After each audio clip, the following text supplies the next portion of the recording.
Good evening, everyone. My name is David Fields, and I'm the Associate Director of the Center for East Asian Studies at the University of Wisconsin-Madison.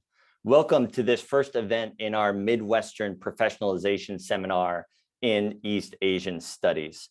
This seminar, now in its second year, is a collaboration between the UW Center for East Asian Studies, along with the East Asian Studies Centers at The Ohio State University and Indiana University at Bloomington. I want to thank my colleague at OSU, Mitch Lerner, especially for making this series possible. Today's event will help students interested in East Asian Studies explore careers in journalism. And we have an excellent panel tonight to help us to do that. If you are attending this event, it is likely that you will be interested in the next event in the series on careers in government. And I will post a link to that event in the chat right now. And I encourage you to also register and attend for that event. For today's event, I will briefly introduce our panelists, and I will be keeping my introductions brief since we'll be hearing a great deal about their careers over the next few minutes. Then I will get us started by asking a few questions. And then after 30 minutes or so, we will take questions from those in attendance. If you have questions, please feel free to submit them at any time via the Zoom Q&A function. We have three excellent presenters today for this panel. Jonathan Cheng is the China Bureau Chief for the Wall Street Journal.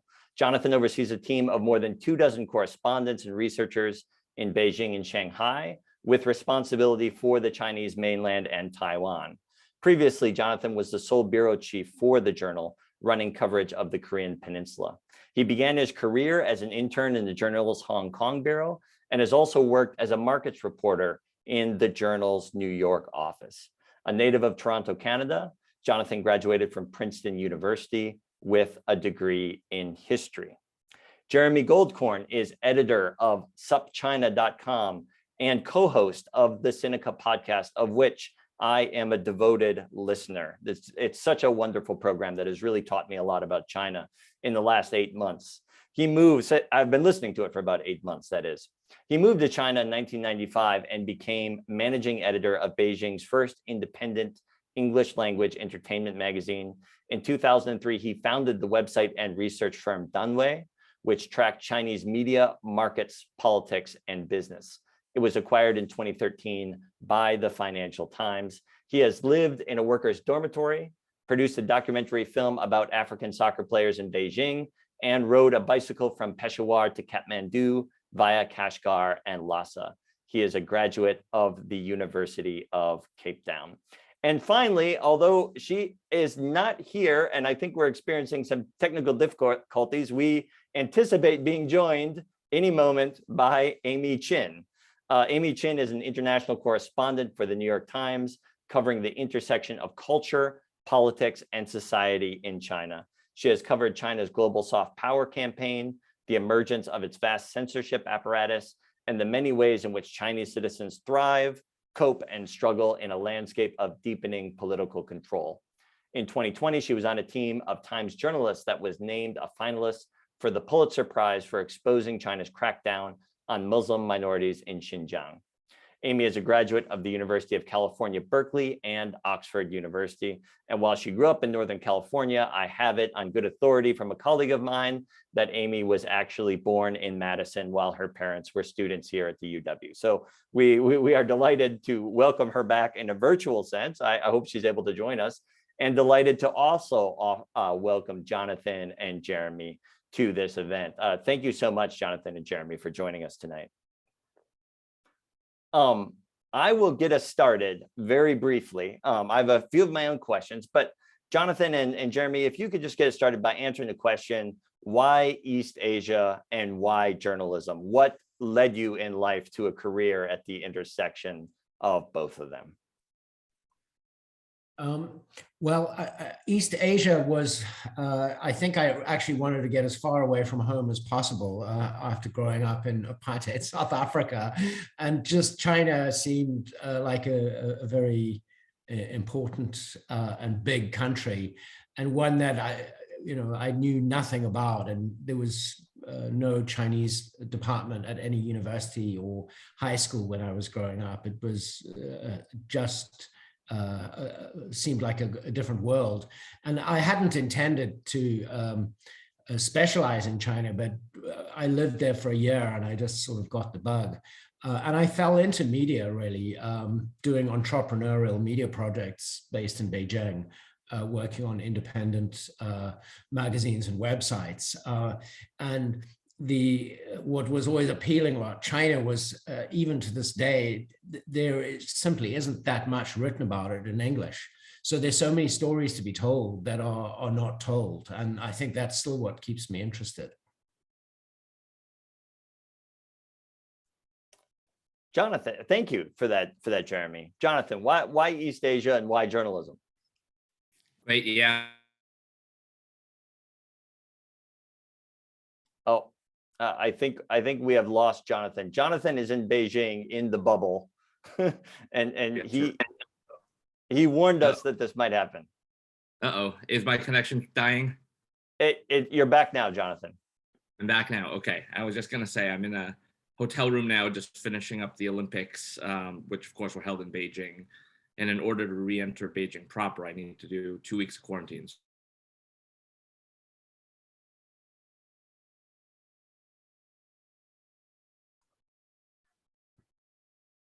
Okay. Uh-oh. Have I cut out already? Am I back? You're back.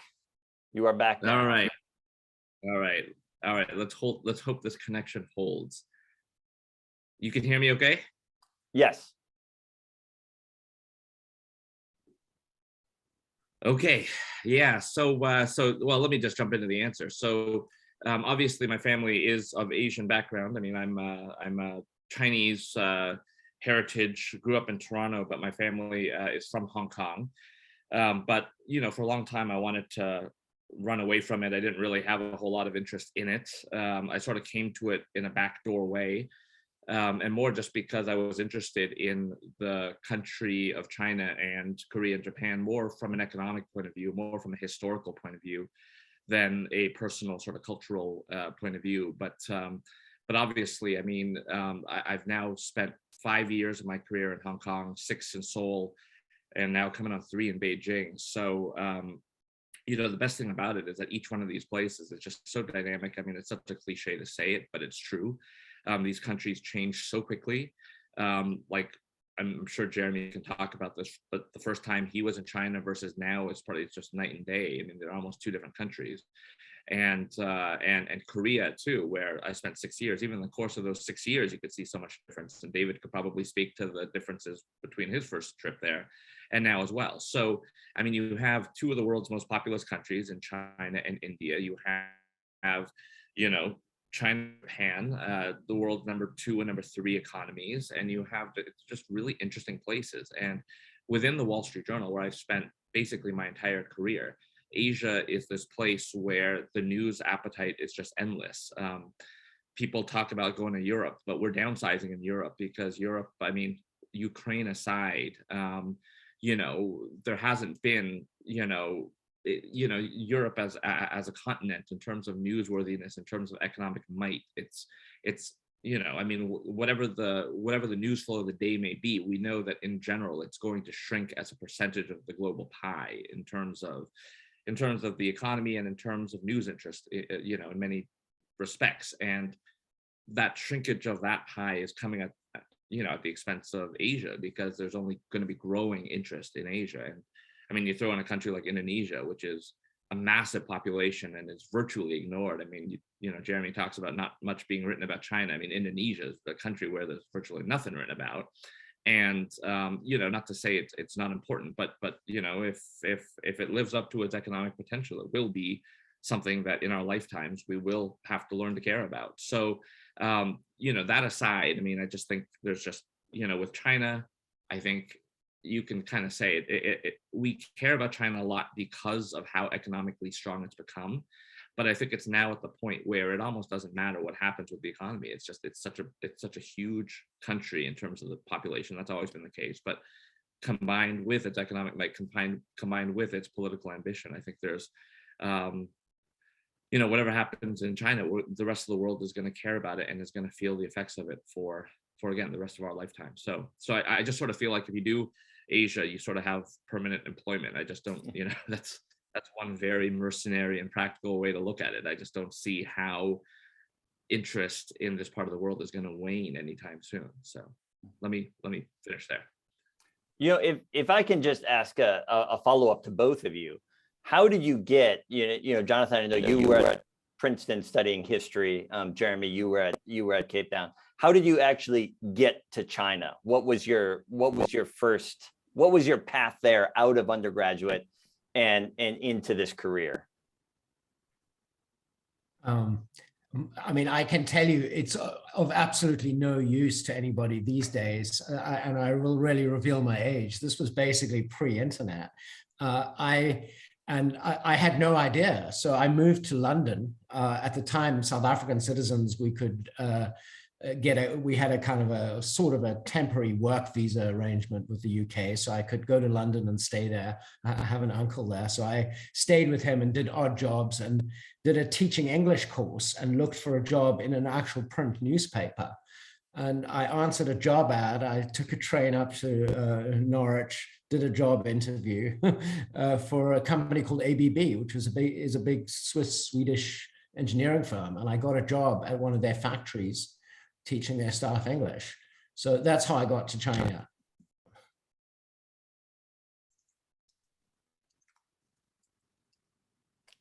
Great. On my end, I graduated from college in 2005, so sort of at the beginning of the internet age. But for me, it was a bit of a circuitous path. I mean, I knew I wanted to study something related to China. I was a history major, but I did throw myself into Mandarin in my last 3 years of college. So I was a history major, but I almost spent more time learning Chinese. I should have been almost a Chinese major in that respect. So having the language is of course important. It says okay. Then what basically happened was I got an internship with the Wall Street Journal. Oh, I don't know what I'm just going to talk as if I'm smooth and let's just hope that I come through. I got an internship at the Wall Street Journal, and I was supposed to do that in New York. It was a bit of an accident for me, but I'm Canadian, and this was not long after 9/11. I sort of messed up my paperwork that I needed to work in the US, and they said, well, look, do you speak Chinese? Let's put you in Hong Kong.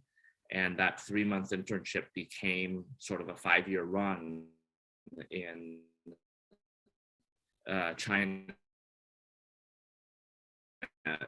in Hong Kong, and that's sort of how it happened. And it was while I was in Hong Kong I started learning Korean, and that was just sort of on the side and as a lark. It wasn't I could tell the whole story, and I just sort of wanted to learn the language, and that years later resulted in me ending up in Seoul. All right, thank you for that. Pretty sure I'm not. No, we could hear you, Jonathan. Yeah, it's interesting that the different ways that people end up where they are. A visa doesn't work out one place, so you end up getting sent another, and lo and behold, it affects the rest of your life. We are now joined by Amy Chin. Amy, thank you so much for joining us. I have already introduced you, and we are with Jeremy and Jonathan have just briefly spelled out their path into journalism and East Asian studies. So I wonder if you could just talk a little bit about your own path. Our audience tonight is primarily undergraduate and graduate students in East Asian studies who are thinking about maybe exploring a career in journalism. So I wonder if you could just sketch out briefly your path from your graduate or undergraduate education into your first job in journalism. Hi, David. Yeah, sorry, I'm a little late. I'm in quarantine. I just had to take a test. No, but it's great to be with you all, and I'm happy to chat about this. Yeah, I mean, my path is a little bit unusual to this job. I basically grew up in California, and my parents came from the mainland, and I had always visited as a kid over the summer. And, it was always sort of, my interest was piqued because of that, but I never really thought about going into journalism really, actually, because of these visits. Starting in college, I started to, take classes about Chinese politics, Chinese history, and I just found it really fascinating. And I did a few internships over the summers when I was in college, during which actually I met Jeremy for the first time. And I think those internships basically led me to meeting some of the New York Times correspondents in Beijing. And I think they just offered me, basically after I finished school, a chance to go work there. And I'd never, ever, ever worked in journalism before. I had never even thought about it as an opportunity, to be honest. It took me a few years to really even know what a nut graph or a lead was, but I kind of fell into it. And I have been basically with the Beijing Bureau ever since. So that's been about 10 years now. All right, excellent. And Jeremy, you said your experience isn't relevant at all. And I guess, Jonathan, we probably couldn't conspire to have all of our students assign the wrong visas so they get sent to China instead of somewhere else. So, every path into a career is quite unique, and each of your paths is unique in and of itself. But now that you've been in this career for quite some time, have been quite successful at it, what would your advice be to graduate students or undergraduates right now who are exploring this career? What can they do right now to prepare themselves, maybe to break into this career, to get their first internship or their foot in the door in some way?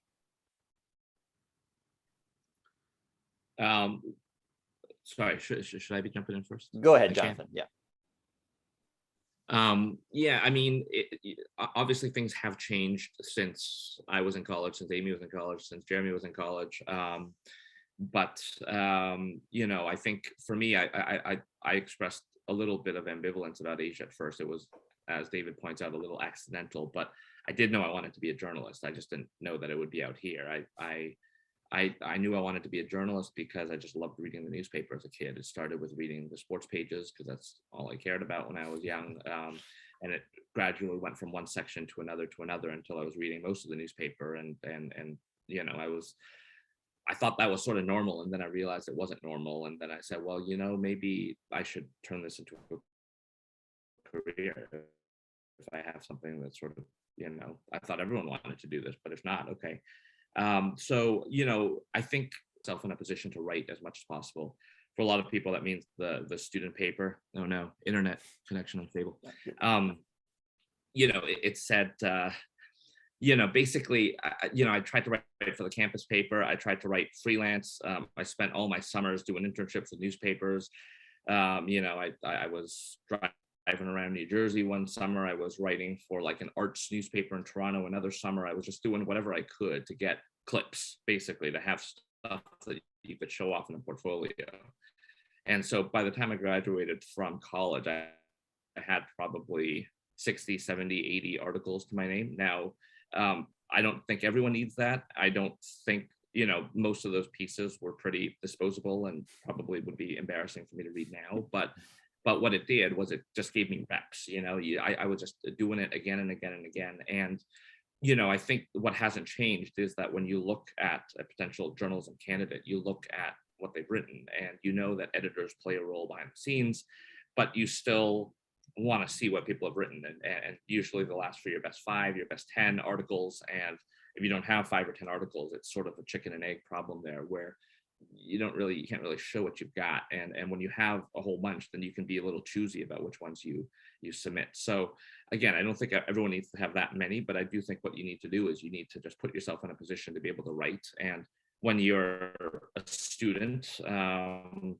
you can, well, I mean, I'm trying to be careful of what I say here, but I mean, like, money is important, but it's also like a time in life when you're not like really just sustaining yourself and just yourself, and you're able to write for like little to nothing. I mean, some of the pieces I wrote at first, I mean, you basically got nothing for it, but that's sort of how you had to get something to your name, and you get that ball rolling and break that sort of chicken and egg cycle, which is they don't want to hire you unless you've got. Let me stop there.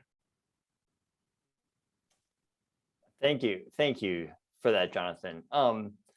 Amy, what advice would you give to someone, who's thinking about this right now, who's already interested in East Asian studies and maybe would want to break into a career? I think two things. Definitely make sure that you have the language. I don't think it's a requirement to work as a journalist in China, but I think it's a huge help. And in my case, it really helped me. So it's also just a really fun and challenging, but very fun language to learn, Chinese. So I would definitely get that down. The second thing is, I think what Jonathan was saying is correct. You should try as best as possible to find as many opportunities to write and to add to your portfolio.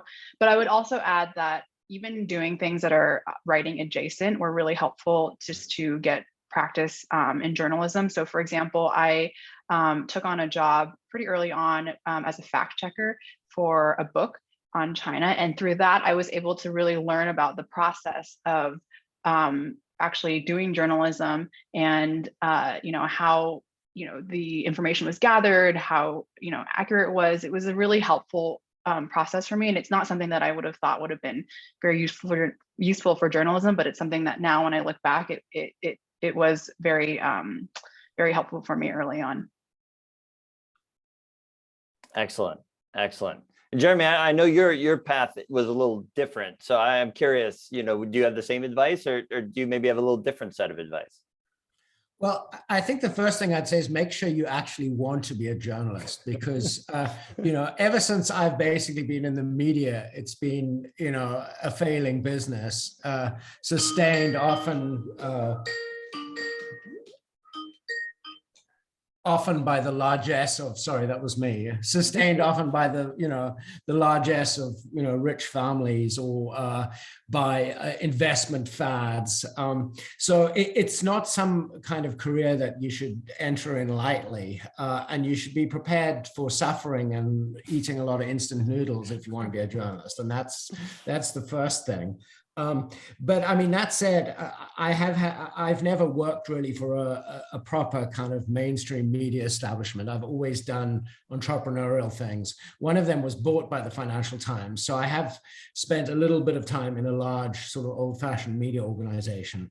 I think the great thing about the current moment is that it's possible to do any number of different things on the internet, and you don't have to wait for anybody's permission to become a journalist. You can just start writing, on a website or Substack or on Twitter. But I mean, my main piece of advice would be do actual reporting. Don't write opinion pieces. Don't do, the world has way too many opinion pieces. And I think a lot of people think of, if that's what you want to do, then don't become a professional journalist. If you want to become a professional journalist, actually go out and talk to people, do research, write stuff based on research, not on, reading Twitter and then opining. Thank you for that, Jeremy. And your advice about whether you want to be a journalist or not, it sounds like my advice whenever someone contacts me about doing a PhD. And I feel a moral obligation to try to talk them out of it. I don't know which market is worse, the market for PhDs or the market for journalists, but they're all very important questions to consider. And Jonathan, thank you so much for plugging student writing as a potentially valuable form of writing to prepare you for this field, because I have students in this audience right now who are going to be writing papers for me over this next semester. So hopefully your advice to them will result in more pleasurable reading for me in the next few weeks. So the next question I want to ask, and maybe Jeremy, you've touched on this a little bit, but what is the thing that you wish you could have known about being a journalist, or being in the career you are right now? What is the thing you wish you could have known when you were, say, in an advanced undergrad, or when you were in graduate school, if you went to it? What would the Jonathan of today tell the Jonathan, of your time at Princeton?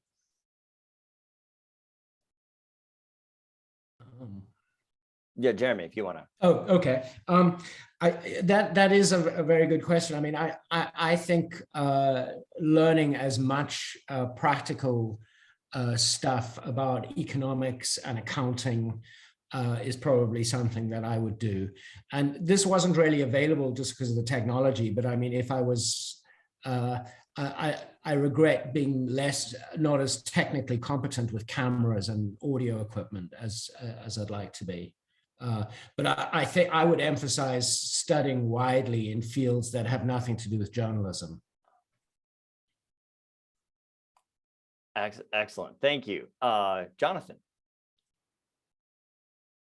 Yeah, for me, I might focus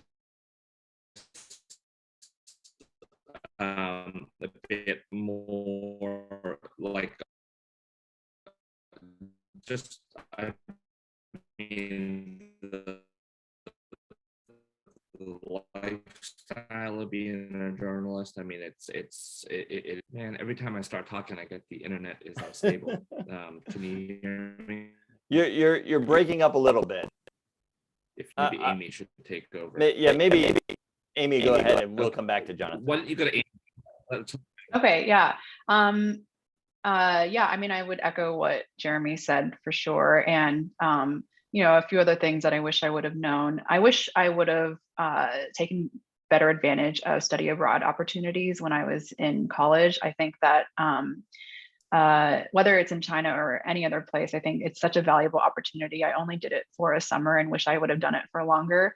The ability to be able to experience China as a non-journalist, meaning that you're not there on a journalist visa, is extremely invaluable, I think, because once you're on a journalist visa, you are on the authorities' radar and you're going to be followed and treated differently. Whereas if you're a student, I mean, of course, this is in an ideal post-pandemic world. If you're a student and you're in China, I think you're able to interact with the people and see it from a different perspective. You're able to travel within the country. I would highly recommend that. And so I wish I would have done that. And also I wish I would have known about the time commitment. I mean, I don't regret it at all. And I love my job and I still very much so want to do it, but it is very much so a huge time commitment in that you don't really have control of your schedule. You could be called at any minute to work on a breaking story. So it is definitely, you need to be, willing, as Jeremy said, to know that you want to do the job, but also know that you are willing to put in the time to do it well. Thank you. Let's hope I can stay with my connection here. But yes, I mean, Amy's last point was the point I wanted to make, of course, which is just that, I mean, this is an all-consuming thing, and that's thrilling and that's a lot of fun, but it is hard to turn off sometimes just because the news cycle doesn't really sleep, and especially for those of us here in Asia working for headquarters back in New York, it especially doesn't sleep, because when we're wrapping up dinner is when headquarters is waking up and when they're starting to ask questions. And so you do almost have to end up working 2 shifts. Now, they're reasonable people, I can't speak for the Times, but the Journal, they've become more reasonable over the years.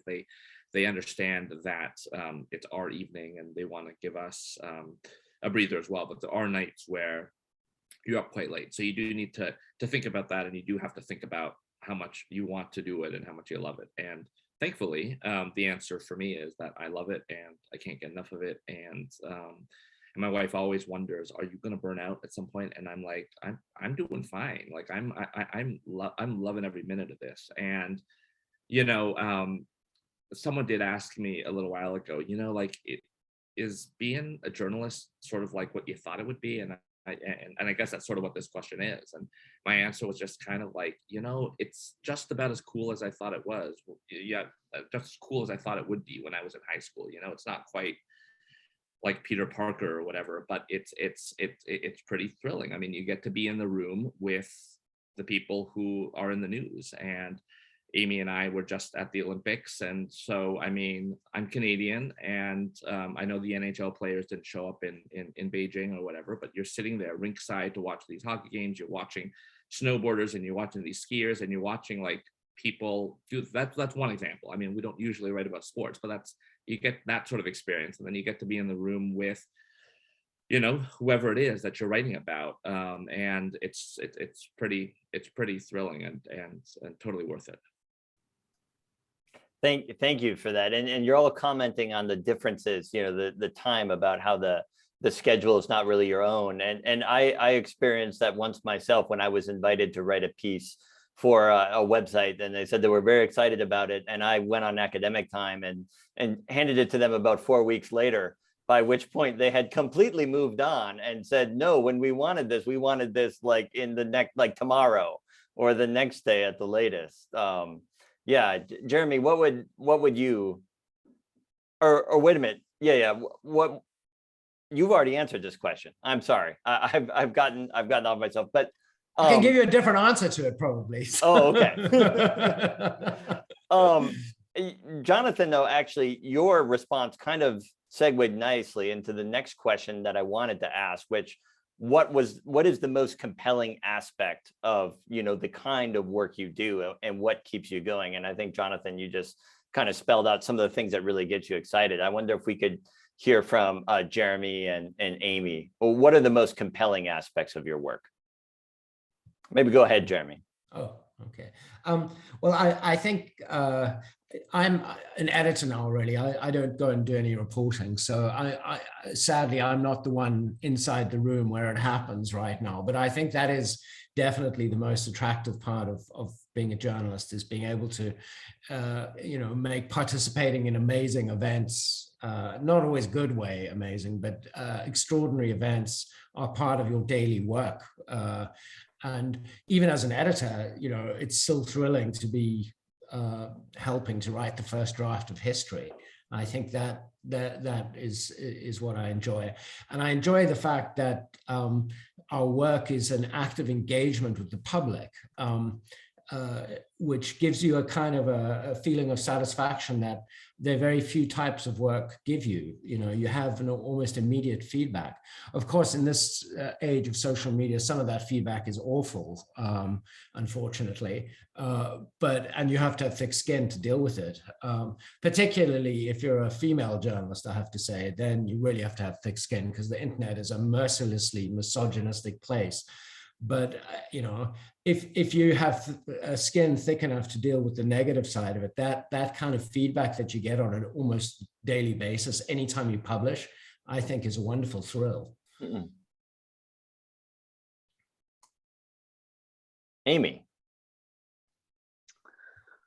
I agree with Jeremy that you have to be prepared for that. Sorry, can you what what's the most compelling aspect of the work? Okay, sorry, I was thinking about all the lists of things that I wanted to mention. Okay, oh, sure, so sure.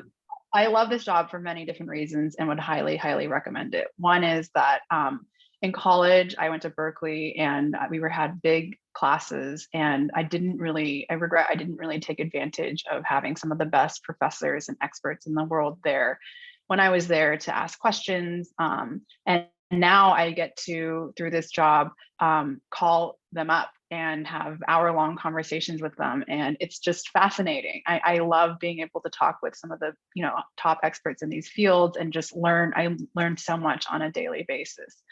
I also love being out in the field. Jonathan and I were just at the Olympics together in Beijing. And, you know, I never imagined that I would be able to go see you know, figure skating, something that I grew up watching on television, and actually watching, you know, the American skater win gold medal. That was so cool. I mean, I have to pinch myself sometimes when I'm at these events. Also, I went to Wuhan at the beginning of the outbreak, and there was, you know, being able to, knowing that I was there and kind of helping communicate to the world what was happening inside Wuhan was also just so powerful to know, you know, and you really feel like there's some meaning to your work. I mean, obviously there is downsides to every job, and there's admin in every job as well, and things that you don't enjoy. What I also really like about the job is that for the most part, I feel like the amount of work that I put into it, I also get out of it. It's very high. It's a lot of work, but it's also high reward.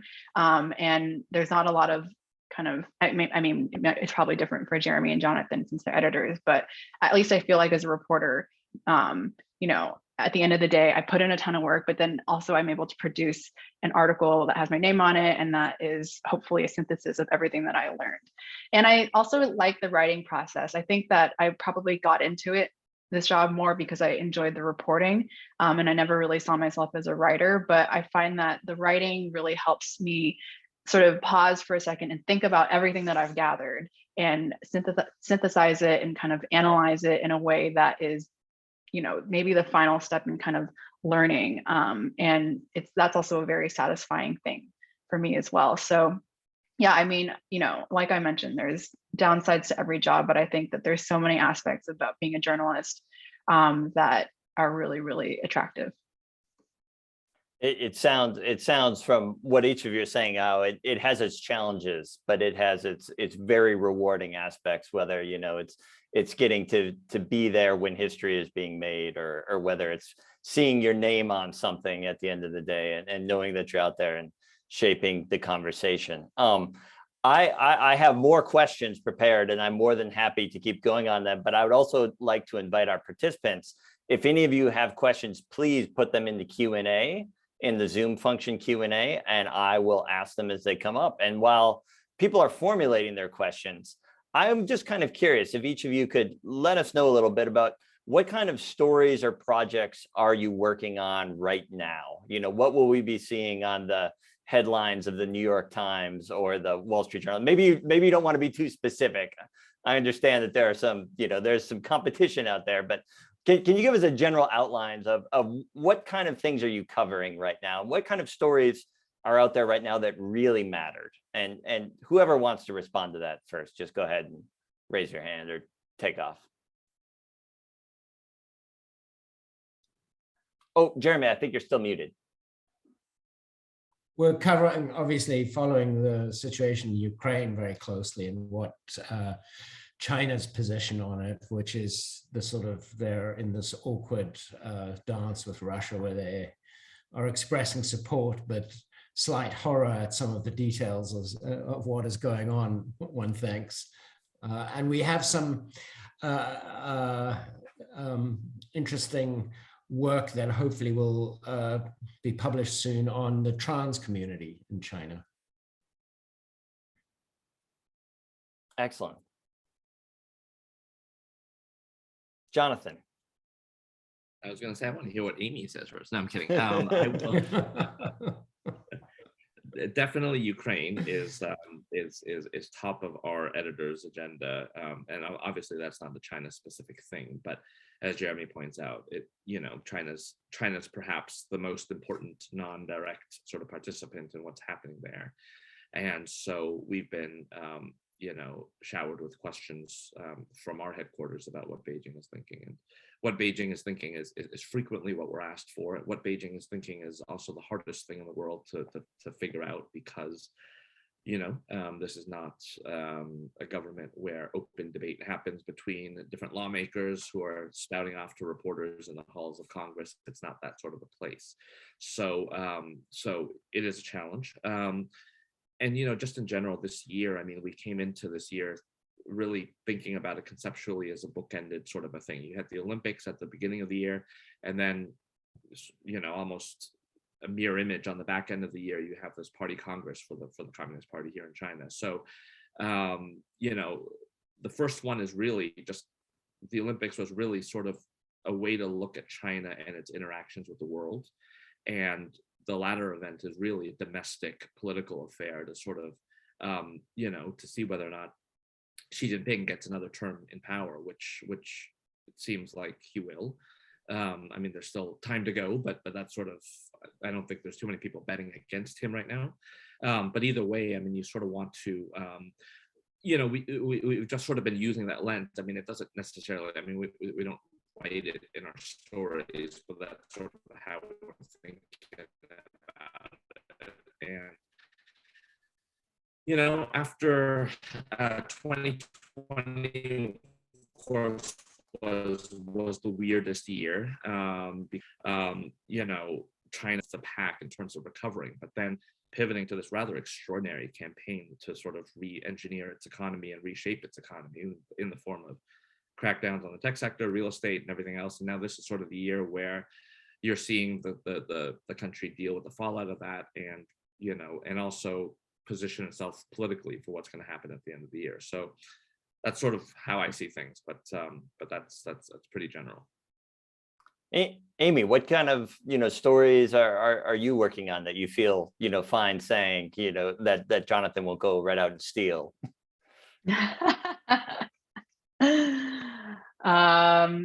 No, I mean, I'm in Taiwan, so of course the Taiwan storyline is one that I'm paying attention to with regards to both Ukraine. I think that it's only natural that some people are thinking about the similarities between the situation in Russia and Ukraine and Taiwan and China.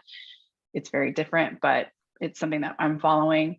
And I'm also following, I think there's a lot of really interesting big storylines this year. What Jonathan mentioned, this is a big political year for China as well, with the Party Congress coming up later this year.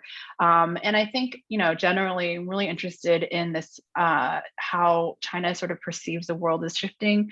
How, there's a sense within the Chinese leadership that the East is on the rise and the West is declining, and how that they're responding to that. And also, of course, with COVID 2 years on, how is China going to move on from the zero COVID strategy? Is it benefiting from zero COVID, having this sort of inward look or inward stance, or, how will it sort of exit from this and kind of reintegrate back into a sort of, the global society? And also, in terms of all these policies that have been unveiled by the government over the last year, I think I'm really interested in how society is responding. How are people every day in China kind of responding to what these policies are, whether it's a crackdown on after-school tutoring or on the tech sector? How is this being played out on the everyday level? So there's a lot of different things going on right now. I've been interested in the state of women in China. I'm continuing to be interested in that as well. And the thing that's great about China, and also frustrating, is that there's just endless stories to be done. And unfortunately, especially these days, it just takes a lot of time to do even one story because of the restrictions on reporting and also people's reluctance to speak with reporters. So, no shortage of ideas. It's just how many can we actually execute? So much to do and so little time. We have a question from a student, and I'm delighted. It's one of my students, Sydney Sherry, who asks, what is your favorite article that you have written, or what is your favorite topic to write on? And I'm really curious what you're going to say. And I also would really like to see if there's maybe some way we can read these articles, maybe going back through the backlog of the New York Times. So what's your favorite article you've ever written? Maybe Jeremy, we can start with you. Or I guess, what's a favorite piece of reportage you've ever produced? Oh, you're muted, Jeremy. Now we're 2.5 years into the pandemic and I still can't use Zoom. I think the favorite kind of story that I've written or edited actually is about Chinese entrepreneurs. In terms of China stories, just because a lot of the most interesting other stuff can be really depressing. It's like a million Uyghurs in re-education camps, or it's human rights lawyers being arrested and tortured, or it's women's rights taking a great leap backward or something. But one of the China stories that often is interesting and generally a lot of fun to work on is anywhere where you can get to know entrepreneurs, business people, because they're often some of the most interesting characters you can meet. And often there's a certain kind of a positivity that's a lot of fun to work on.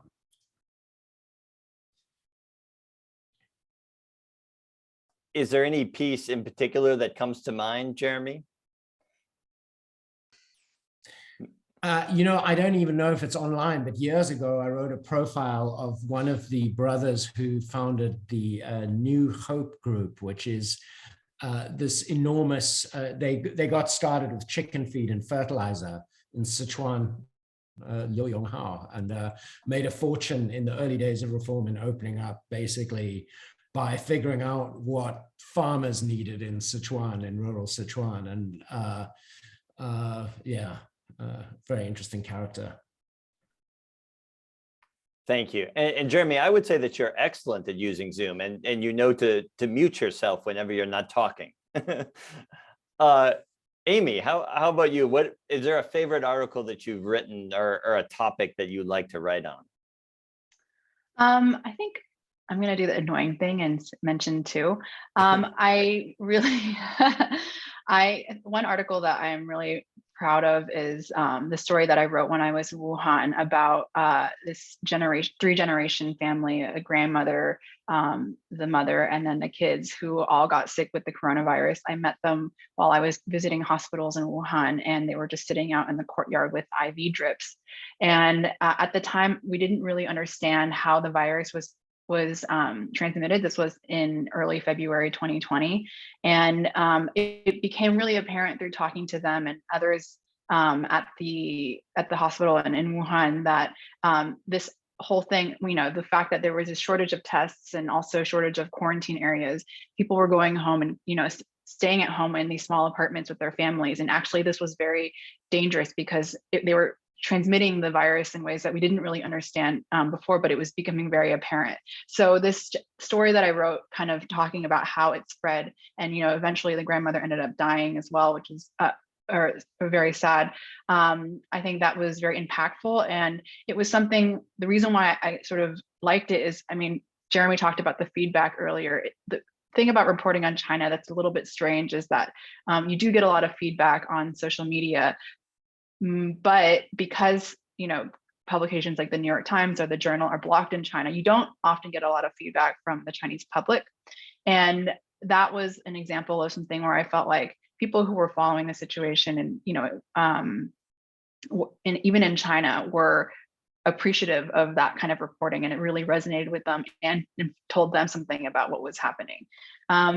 On the other hand, I also really enjoy the kind of slice of life sort of society and culture stories that I did a lot of when I was based in China. So one that in particular comes to mind is one that I did in Sanya, which is sort of the Hawaii of China. It's kind of where the snowbirds from China's northeast, the elderly retired, they all kind of migrate every winter to escape the cold and go down to Sanya, and they, dance on the sidewalks, and they buy up the apartments, and they kind of annoy the locals. And it's just a fun sort of Florida scene. And I love these types of stories because it kind of conveys to our audience, our readers who are all around the world, but most of them in the US, what it's like to be Chinese, what it's like to be on the ground. It's not all this sort of doom, gloom, crackdown, authoritarian government all the time. You have also, people just living their everyday lives. So I would say those are two of the stories that come to mind for me.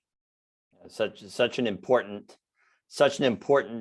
point of reference, I think, to understand that these places are filled with real people who live lives that are in a lot of ways not all that different from the lives that we live. In some ways significant, but in many ways not. Jonathan, what's the favorite piece you've ever written? Maybe something about sports? Well, no, definitely sports would fall into that. But no, I'll just echo what Jeremy and Amy said. It really is down to the human stories. It's a bit of a cliche, but it's true. It's in the Wall Street Journal, we're often accused of writing about big economic things and abstract concepts, and it's true, we do. And GDP does matter because, the reason why China is doing what it's doing on the world stage is because its economy has grown so quickly. It feels confident, and people's lives have changed because of it. For better in most cases, and for worse in some cases. But that said, to take something abstract like China's GDP has grown and then to turn it into human tales, that's sort of what Jeremy was talking about with the entrepreneurs. And so, my favorite is the genre that we have at the Wall Street Journal called the A-head, which is sort of the goofy pieces that we put on the front page. If people read the Wall Street Journal, you'll notice we always have that. That's like a brand that we have. It's not to say other publications don't have it. I was thinking of Amy did a piece about, the trash collectors in Taiwan, which is what I would call an A-head, which was a delightful story about like just a slice of life about, and you should go read that because it was a great story. And so I put, you know, mine in that same bucket. I mean, again, I'm mostly editing these days, but I did help out with one story that we ran on the front page. The only A-head I've done since moving to China 2.5 years ago was just about, you know, the crackdown on education. And prior to the crackdown on education, that was because educational spending had just gone out of control in China. I mean, it's out of control in Korea. It's out of control increasingly in the US as well. You have Manhattan mothers trying to get their kindergarten kids into whatever. I mean, it's sort of happening everywhere, right? But I think what drew my attention was just, you know, when one of my researchers who I work with, and we talk a lot about, you know, what's going on, she was mentioning that like there was a lot of pressure among her kids, you know, her kid and their peers to take jump rope lessons, because jump rope had become like this mandatory part of admissions in some parts of the country, because Xi Jinping wants everyone to be stronger physically and everything else. And so the natural evolution had come in the form of these like jump rope cram schools, where you send your kid who can't jump rope for some reason to learn how to jump rope, right? And so it was a story that allows you to have human figures in there and really, you know, show them up close. It's humorous and it's light, and but it also sort of like points to a real sort of bigger abstract sort of challenge that China has, which is how do you balance, you know, the pursuit of opportunity at a time when opportunity, you know, you've sort of unleashed the dreams of 1.4 billion people. Everyone thinks that they can now send their kid to Tsinghua or to Peking University, right? And not everyone's going to do that, but you know, how do you rein that in? So anyway, that's sort of my answer. I could go on and on, but basically it comes down to A-heads and personal stories. Excellent. We have another question from a student that kind of gets at the heart of some of the things that we're hoping to accomplish with this seminar, and that is, what are the qualities that make a good journalist, other than thick skin, as Jeremy pointed out, is something that you need. You know, what do you need to really succeed at this? Amy, do you have some ideas or thoughts you could share with our students? I think there's probably a lot of qualities, but the first ones that came to mind are, I think, a willingness to be open-minded, to approach a story and be aware of what your own biases and what your own thoughts are going into that story, and being willing to change those opinions based on your reporting, and to then also just to be rigorous, you know, make the extra call to a professor to check, you know, get a gut check, you know, is what I'm reporting, is this correct?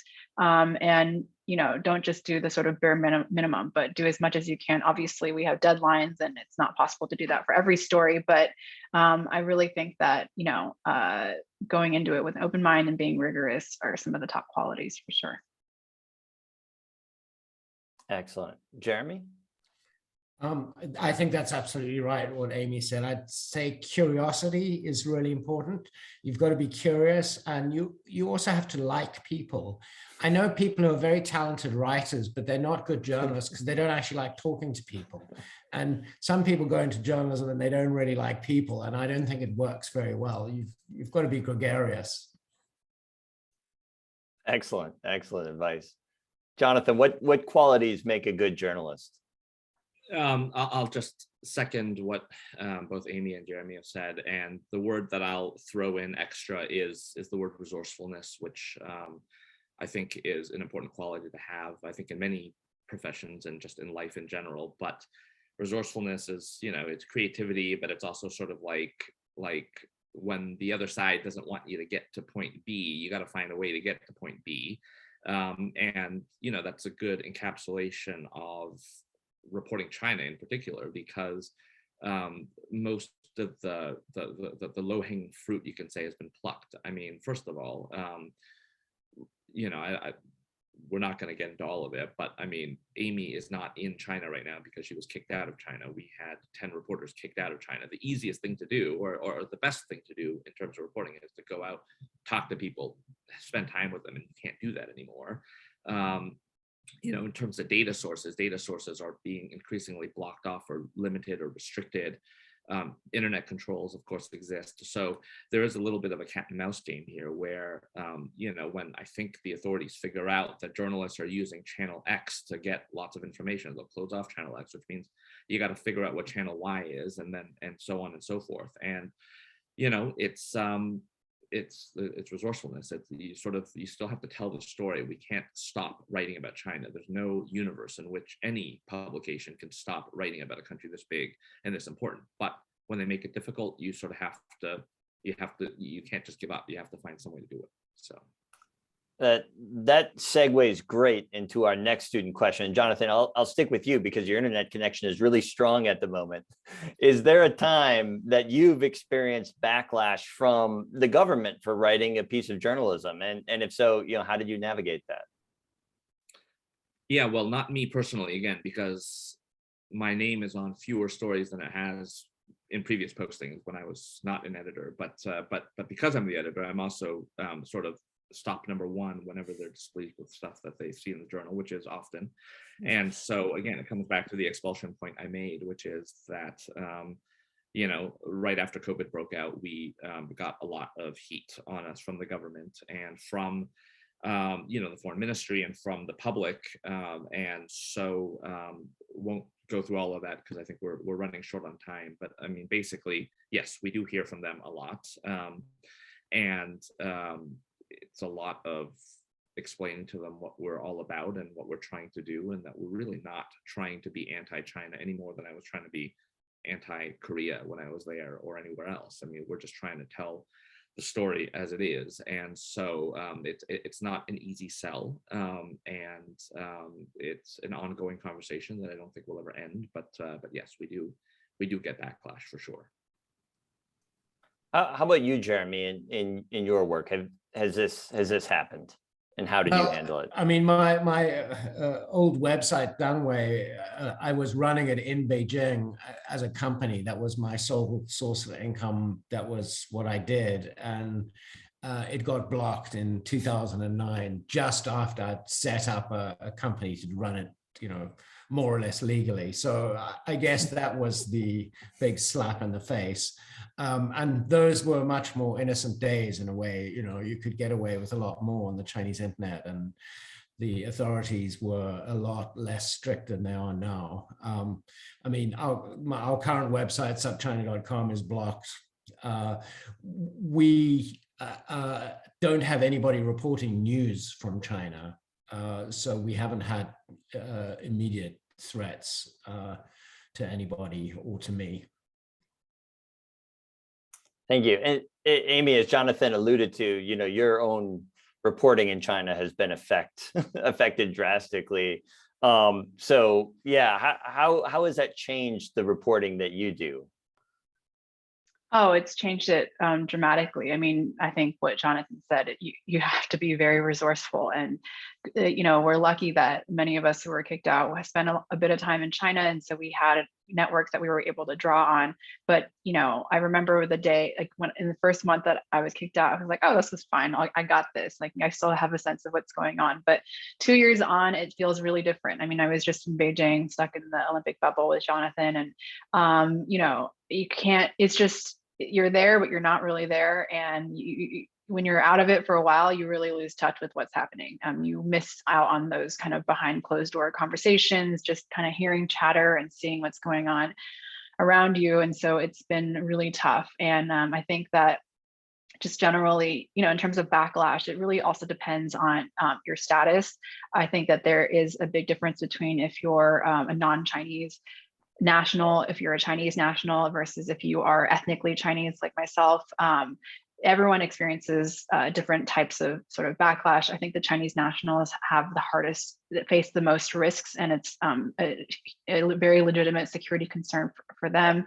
For people who are ethnic Chinese, I don't want to paint a very rosy picture. You have to have very thick skin because they really do come after you. And I think you're able to blend in, there's advantages, but also because of that, you're also targeted, and everyone really faces a risk. So that's something that, that's why I would caution freelancers you're not supposed to go in there, illegally anyway to report, but it's important to have the backing of an institution with you if you're doing journalism in China. Very, very important points. We are about at time, but I want to exercise my prerogative as a mediator and just ask a question that's really been on my mind that maybe related less to professionalization and more to just the media landscape with China right now. So all three of you are involved in shaping the conversation about China and the United States through your different ways. And when you look at the media landscape and coverage of China, what do you think is working well as far as Americans being informed about China, or Jonathan, in your case, China and Korea and East Asia, and what are the real blind spots that you think serious work needs to be done in to try to help this relationship through what is becoming an increasingly more tense period? I know that's a really big question, but I think it's I think it's not beyond any of you.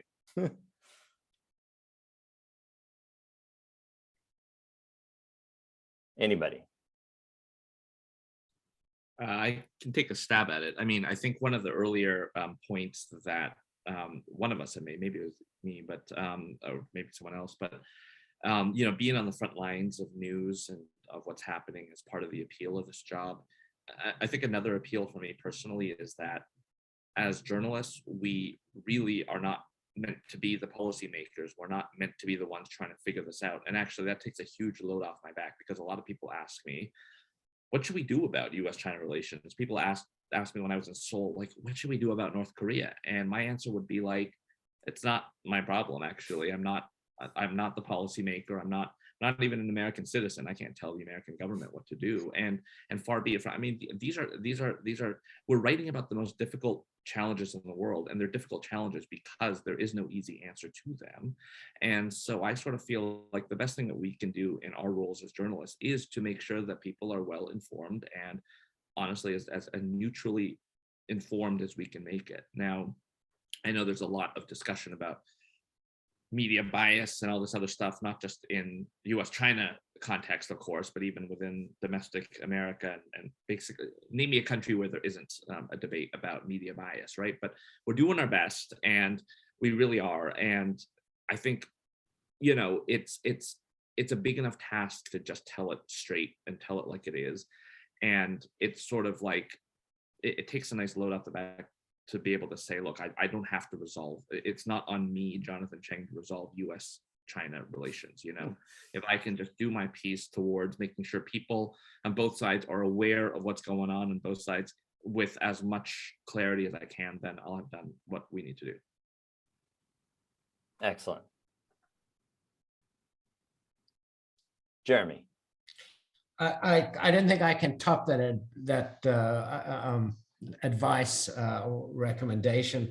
I mean, I would just say that one thing that has struck me since moving to the United States as an immigrant is just how parochial the news is here, in the sense of there's very little coverage of foreign countries. I mean, even Chinese mainstream, CCTV, the state broadcast of the news every night. I mean, it might be propaganda and anything, but you get international news every night, and people are forced to know a little bit about other countries. So I think the greatest frustration I have in the United States is how little most people care about what's going on outside its borders. And I think the answer to that is for people to do better, more captivating, more compelling journalism. And I think, so tell the stories well and make them captivating, because one thing that Americans need is to be entertained. So